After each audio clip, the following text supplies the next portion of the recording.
تحریر اسدار چودھری۔ پاکستان کے 7ویں وزیر اعظم فیروز خان نون کا عرصہ اقتدار 1 سال سے بھی کم ہے، مگر گوادر کی سلطان آف مسقط سے خریداری ان کا ایک ایسا کارنامہ ہے جو ہمیشہ یاد رکھا جائے گا۔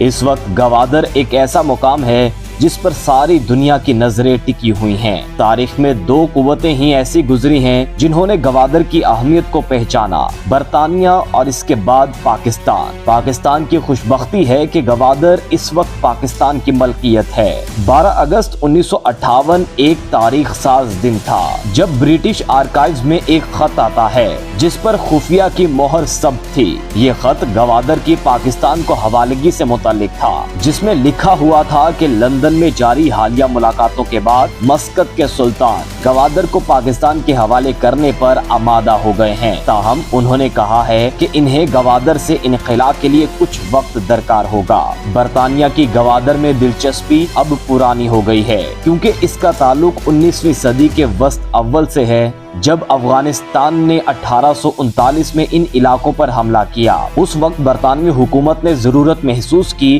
کہ وہ تربت اور ایران کے درمیان پورے خطے کے بارے میں معلومات حاصل کرے اور گوادر کی تاریخی، سیاسی اور دفاعی اہمیت سے واقفیت حاصل کرے۔ گوادر پر پاکستان کی توجہ تقسیم ہند کے فوراً بعد ہی مبذول ہو گئی تھی، اور اس نے اپنے قیام کے تقریباً 2 برس بعد سنجیدگی سے کوشش کی کہ یہ علاقہ اس کی تحویل میں آ جائے۔ بحیرہ عرب کے کنارے واقع اس ساحلی علاقے میں پاکستان کی دلچسپی کی وجوہات 2 تھیں: معیشت اور مضبوط دفاعی حصار۔ گوادر ان دونوں مقاصد کی راہ میں ایک بڑی دیوار کے طور پر حائل تھا۔ یہ دیوار صرف اسی طور پر گرائی جا سکتی تھی اگر یہ علاقہ پاکستان میں شامل کر لیا جاتا۔ اس ساحلی علاقے کی ایک بڑی بندرگاہ بننے کی قدرتی صلاحیت اس سے پہلے ہی سامنے آ چکی تھی، جب 1954 میں امریکی جیولوجیکل سروے نے گوادر کو ڈیپ سی پورٹ کے لیے بہترین مقام قرار دیا تھا۔ پاکستان اپنے قیام کے بعد اپنی تاریخ کے شاید سب سے بڑے اقتصادی بحران سے دوچار تھا،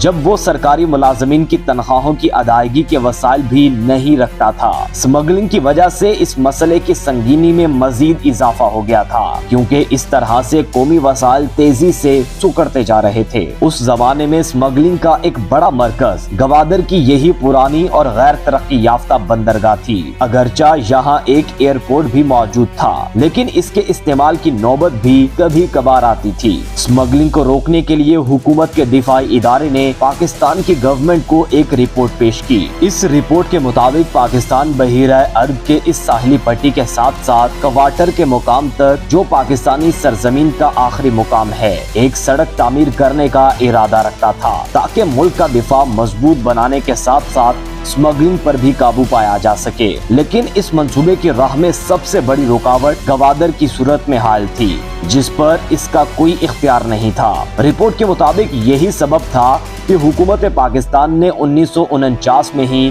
گوادر کے حصول پر سنجیدگی سے توجہ دینی شروع کی۔ پاکستان نے گوادر کو حاصل کرنے کے لیے کوششیں شروع کر دی۔ یہ کوششیں 1958 میں اپنے عروج پر پہنچ گئیں، جب پاکستان اور عمان کے درمیان ایک معاملے پر فیصلہ کن بات چیت ہوئی، جس میں اس خطے میں سابق قابض قوت اور عمان میں فوجی اڈے رکھنے والی طاقت برطانیہ نے دونوں ملکوں کی معاونت کی۔ یوں اس زمانے کی غیر ترقی یافتہ بندرگاہ پاکستان کا حصہ بن گئی۔ پاکستان نے گوادر کے انضمام کا اعلان اس وقت کے پاکستانی وزیر اعظم فیروز خان نون نے پارلیمان کے اجلاس میں کیا اور قوم کو بتایا کہ عمان کے سلطان سعید بن تیمور نے یہ علاقہ خیر سگالی کے جذبے کے تحت بلا معاوضہ پاکستان کے حوالے کیا ہے، اور قوم کو بتایا کہ عمان کے سلطان سعید بن تیمور نے یہ علاقہ خیر سگالی کے جذبے کے تحت بلا معاوضہ پاکستان کے حوالے کیا ہے، جو نسلی، لسانی، جغرافیائی اور تاریخی طور پر فطری طور پر پاکستان کا حصہ تھا۔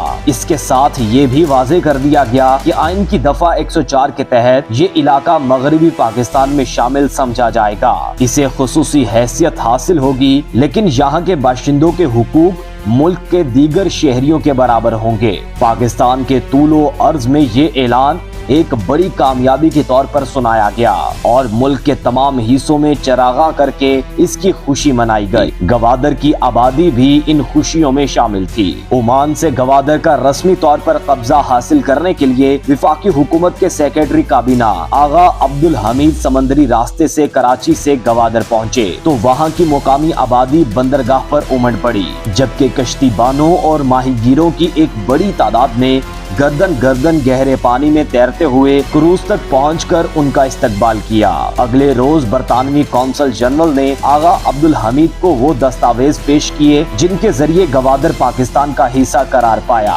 اس کے بعد گوادر کے ایڈمنسٹریٹر کی رہائش گاہ پر پاکستانی پرچم لہرایا گیا۔ پورے پاکستان میں گوادر کے حصول پر خوشیاں منائی جا رہی تھیں کہ عالمی شہرت یافتہ اخبار ٹائم نے ایک بڑا انکشاف کر دیا۔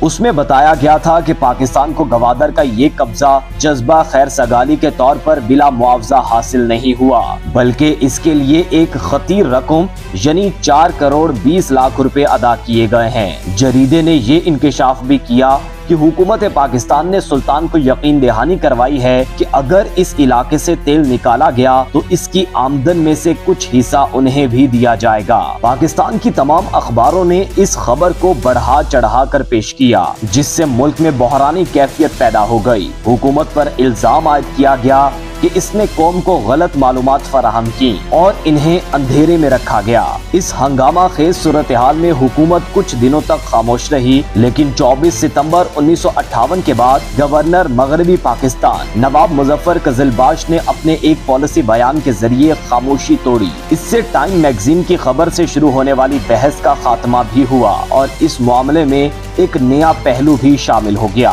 یعنی گوادر کے حصول کے سلسلے میں انڈیا کی دلچسپی سامنے آئی۔ ان کے بیان کا خلاصہ یہ تھا کہ یہ درست ہے کہ پاکستان نے گوادر کے حصول کے لیے رقم ادا کی ہے۔ اس کی وجہ یہ تھی کہ بھارت بھی گوادر میں دلچسپی رکھتا تھا اور اس نے اس کے حصول کے لیے عمان کے سلطان کو پاکستان کے مقابلے میں 10 گنا زیادہ معاوضے کی پیشکش کی تھی۔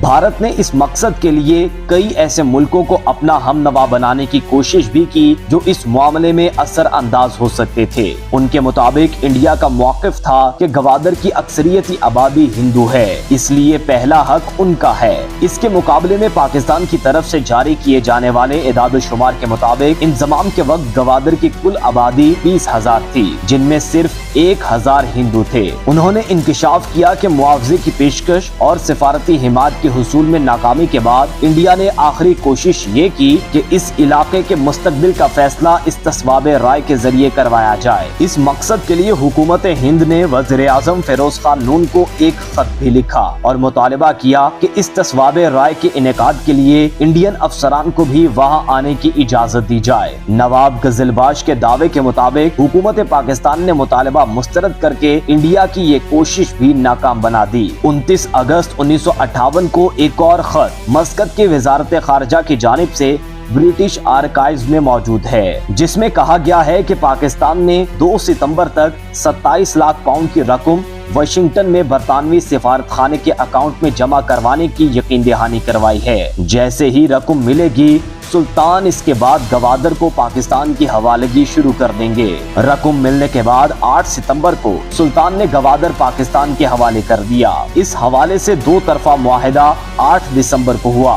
یہ رقم آج کے حوالے سے تقریباً 3 کروڑ پاؤنڈز بنتی ہے اور آج کی کرنسی کے تبادلے کی شرح دیکھی جائے تو یہ 11 ارب 10 کروڑ روپے بنتی ہے۔ فیروز خان نون نے کامیاب سفارتکاری کے ذریعے گوادر کو پاکستان کے نقشے میں شامل کروایا۔ آج گوادر کی بندرگاہ کی تعمیر کے بعد اس کی مالیت 100 ارب ڈالر سے بھی زیادہ ہے، جو پاکستان کی معاشی طاقت کے ایک ستون کے طور پر دیکھی جا رہی ہے۔ اگر فیروز خان نون یہ کام نہ کرتے تو شاید گوادر کا تنازعہ آج پاکستان کے لیے کشمیر کے تنازع سے بھی بڑا سردرد بن چکا ہوتا۔